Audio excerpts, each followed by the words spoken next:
आज हम लोग आपकी कक्षा 10 की बोर्ड की परीक्षा में हिंदी विषय में उपसर्ग पर आधारित पूछे जाने वाले बहुविकल्पीय प्रश्न और उनके उत्तर के बारे में जानेंगे। देखिए, अब आपको ये बहुत अच्छी तरह से पता चल गया है कि 20 प्रश्न बहुविकल्पीय आते हैं।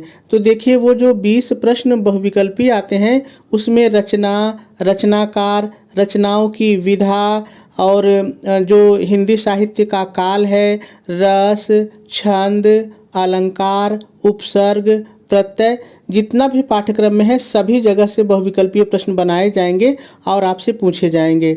ऐसे में कोई कोना ऐसा आप मत छोड़िए जो छूट जाए और आपको लगे कि ये मैंने तैयार नहीं किया, और उन पर आपको आसानी से नंबर मिल सकता है।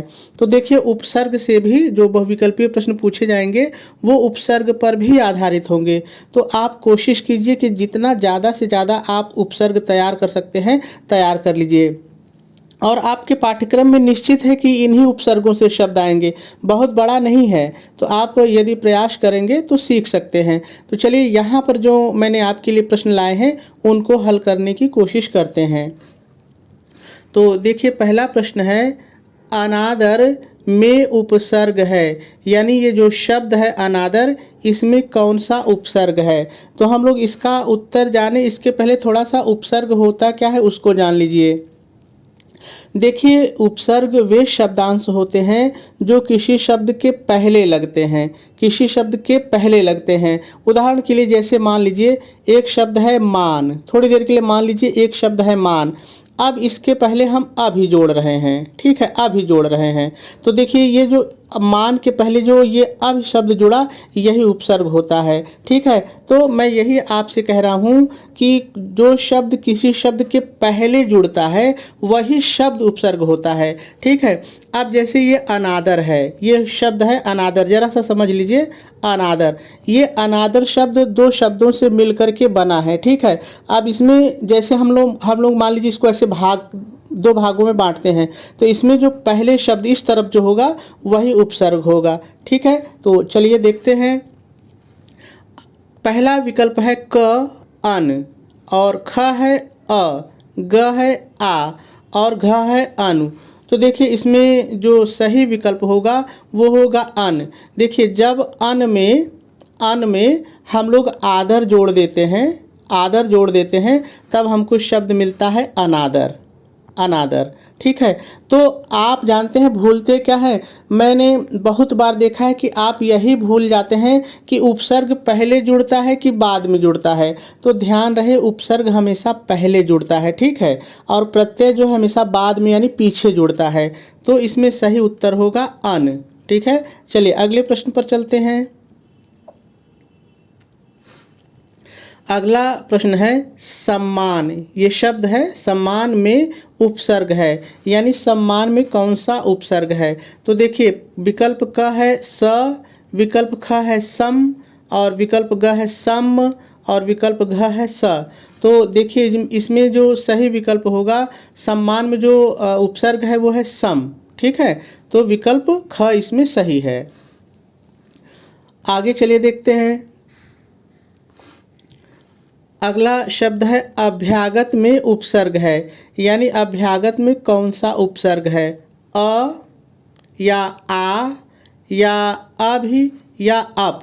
तो देखिए, इसमें जो सही विकल्प है वो है अभी। देखिए, अभी, अभी धन आगत, अभिधन आगत मतलब अभ्यागत, अभ्यागत, और अभ्यागत का मतलब होता है मेहमान, है ना। तो इसमें विकल्प ग सही होगा। चलिए आगे चलते हैं।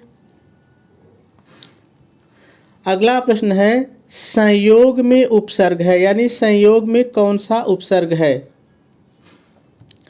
विकल्प क है सम, विकल्प ख है स, विकल्प ग है सय, और घ है योग। तो देखिए, इसमें जो सही उत्तर होगा वो होगा विकल्प क सम। तो सम, सम धन योग, योग, जब ये दोनों मिलते हैं तो बनता है संयोग, ठीक है। तो इसमें विकल्प क सही होगा। चलिए आगे चलते हैं। अगला प्रश्न है अपव्यय में कौन सा उपसर्ग है? आ, अ, उप, अप। तो ये तो बहुत ही सरल है। देखिए इसमें विकल्प घ सही होगा। अप धन व्यय बराबर अपव्यय, अपव्यय। ठीक है, तो इसमें ये विकल्प घ सही होगा। ठीक है, चलिए आगे चलते हैं। कुमाता में उपसर्ग है, तो बहुत ही सरल है। विकल्प क है कु, विकल्प ख है क, विकल्प ग है कुम और विकल्प घ है ता। तो देखिए कुमाता में बहुत ही सरल है, कु धन माता, कु धन माता बराबर कुमाता, कुमाता। तो आपको पता है जो पहले लगता है वो उपसर्ग होता है, तो कु इसमें उपसर्ग है। ठीक है, चलिए आगे चलते हैं। अगला प्रश्न है, अध्यक्ष शब्द में प्रयुक्त उपसर्ग है। आ, विकल्प क है आ, विकल्प ख है अधि, विकल्प ग है अ और विकल्प घ है अभि। तो देखिए आप जब देखते होंगे तो आपको खुद ही पता चल जाता होगा। इसमें जो ख शब्द है अधि, यही सही है, अधि। ठीक है, इसमें जो उपसर्ग है वो अधि है। चलिए आगे चलते हैं। प्रहार, प्रहार शब्द है, इस शब्द में कौन सा उपसर्ग है? पर धन प्रा या फिर प्र या फिर परि। तो इसमें जो सही उपसर्ग है वो है प्र, प्र धन हार बराबर प्रहार। तो कोई दिक्कत ही नहीं है, इसमें ग विकल्प सही है। ठीक है, चलिए आगे देखते हैं। अनुशासन में प्रयुक्त सही उपसर्ग है। अन या फिर आ या फिर अ या फिर अनु।